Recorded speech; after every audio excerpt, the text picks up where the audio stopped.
Welcome to this edition of Talk with Taz Live. Today, I want us to go back to the basics and take a look at our world, at our environment. Most daily situations that we encounter are fast-paced, they're pressure-filled, and people want a response right then. They want a response right then. So some have referred to this phenomenon as the rat race. I don't know if there's a new way of referring to it, but the rat race. How do we function in this type of environment? How? By going back to the basics. For this session, I will define getting back to the basics as those building blocks that support individual and community growth and development. The first block, you got to determine what you believe in and why. Our belief system determines where we place our faith, our confidence, and trust. It is the foundation that we build upon. Now, over time, we discover if we haven't built a solid foundation that it does crumble. So it's important to determine what is the belief system that guides your everyday actions and interactions with others. The second building block, we've got to seek knowledge. No man is an island. Things are always changing. They're always evolving. And you've got to determine if you're communicating with people who can objectively help you. I sometimes talk about a mentor that I had who is now deceased. And he said to me that he was not the smartest man, but he surrounded himself with smart individuals. And the lesson that I learned from that was, even though he was in a high state political position, he had a lot of authority. He understood that he could not know everything. He had to have individuals around him that could provide him insight into varying aspects of operating the government. And I've never forgotten that. Surround yourself with individuals who can help your cause. But in my world, and I have to think about it from my perspective at my level, what that says to me is, are individuals with you because of what they can gain personally? Keep in mind, you have to have lots of different types of people who go along with you on the journey. And so you need those folks in your environment, but you also need people who will support you whether or not they're going to gain personally.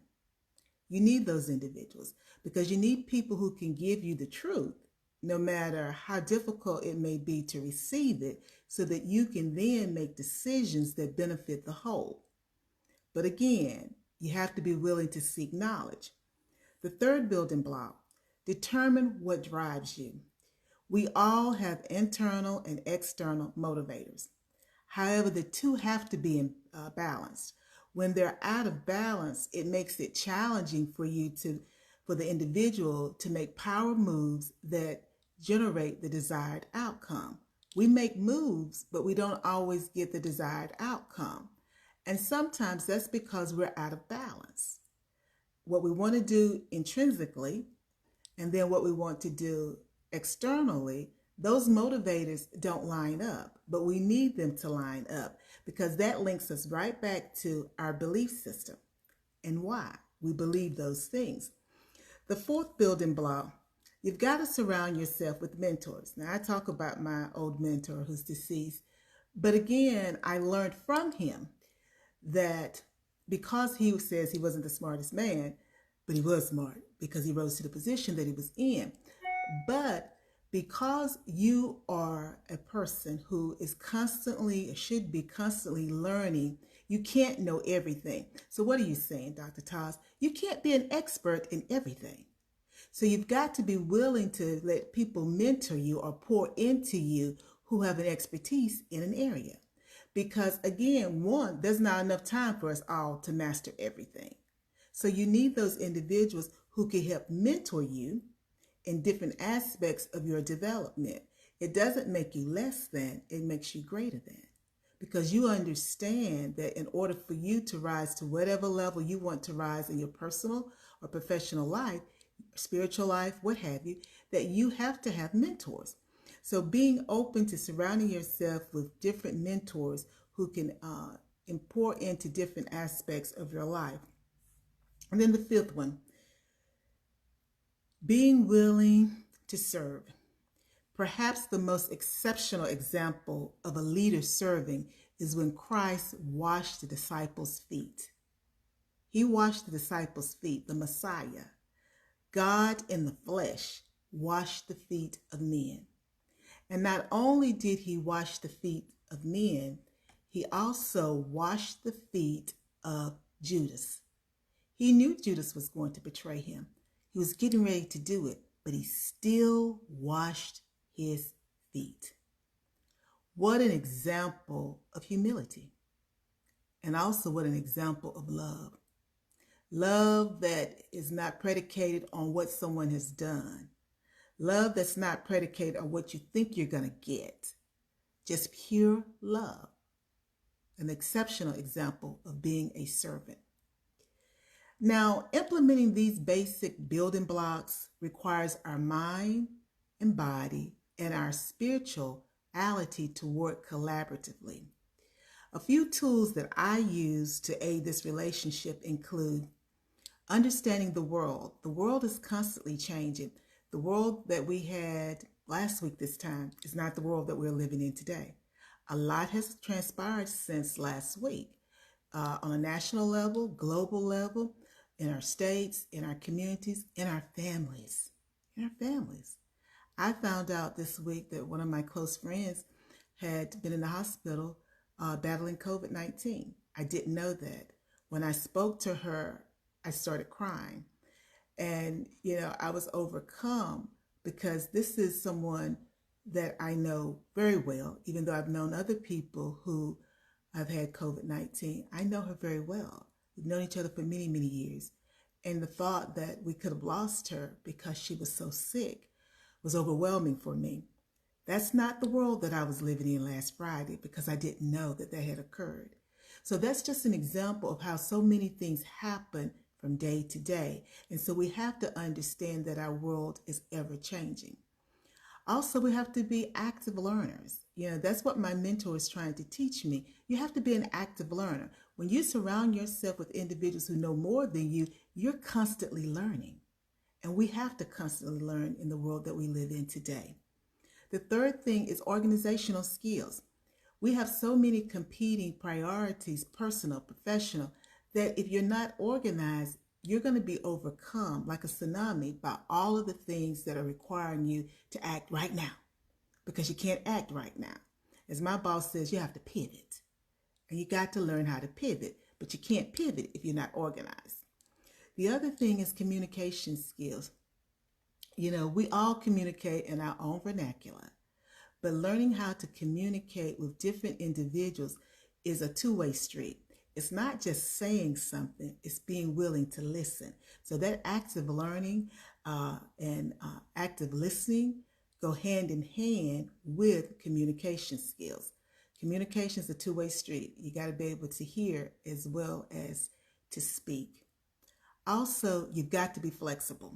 I often say I'm not married to anything. And what that means is you've got to learn to turn on a dime. You're constantly getting more information. You're constantly processing, reflecting on things. So I thought it was I should do XYZ at 9 o'clock this morning. By 12 o'clock, I've got more information. I thought about it more. I got to be willing to move my position. Because if I'm not willing to move my position, I'm not growing and I'm not serving whatever population, be it on a professional, be it personally, my family, I'm not serving them well because I'm not willing to move. So being flexible, also being creative. We live in a world now where technology drives everything. Our students are going back to school. They're going to have to learn how to utilize technology this academic year in a totally different manner. That's going to impact teachers. It's going to impact parents, grandparents who may be raising their grandchildren. It's going to impact everybody, the community as a whole. So you've got to be willing to be creative because, mind you, the kids are going to need creativity in order for them to be successful this academic year. So creativity is a must. And then you've got to figure out, how do you manage your stress? Now, stress is a killer. I learned that when I was in elementary school before they were actually calling it stress. I learned that if we did not learn to manage our emotions, that it impacted us physically. Now, since I was in elementary school, there's been a lot of research done on that. But the point is this: we have to learn how to manage stress. We live in a very stressful environment. This world is stressful. It's not going to become less complex. It's going to become even more complex. So therefore, we have to learn how to manage stress in our personal lives, in our communities, on our jobs. We've got to learn to do it. And in order to go back and implement the building blocks, you require all of these tools. And not one tool is more important than the other. They must operate in concert. Now, these are the tools that I use to go back to the basics.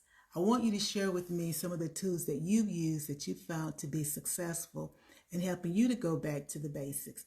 Now, someone may say, well, do we have to go back to the basics and just stay there? No. Going back to the basics is a concept. When you find yourself kind of feeling some kind of way or sort of out of sorts, so you don't know which way to go, stop. And that's when you go back to the basics.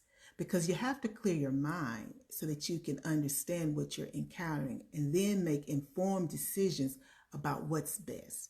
So that's what going back to the basics is about. You know, we all do it. And after a while, when you've done it over and over again, it becomes like a new program. We do it automatically. We don't think about it. But for some people who have not gotten to that point yet, they're looking for ways on how they can manage the obstacles that they're encountering. And so this is just the way that I do it. Others may employ different strategies and tools, and that's the reason I'm inviting you to share them with me. Because my hope is that we not only help ourselves, but we're able to help others. And that's what it's all about. This has been Talk with TAS Live. As always, take a little time to take care of you. And if going back to the basics will help, do it every time. It's all about you. Take care. Bye now.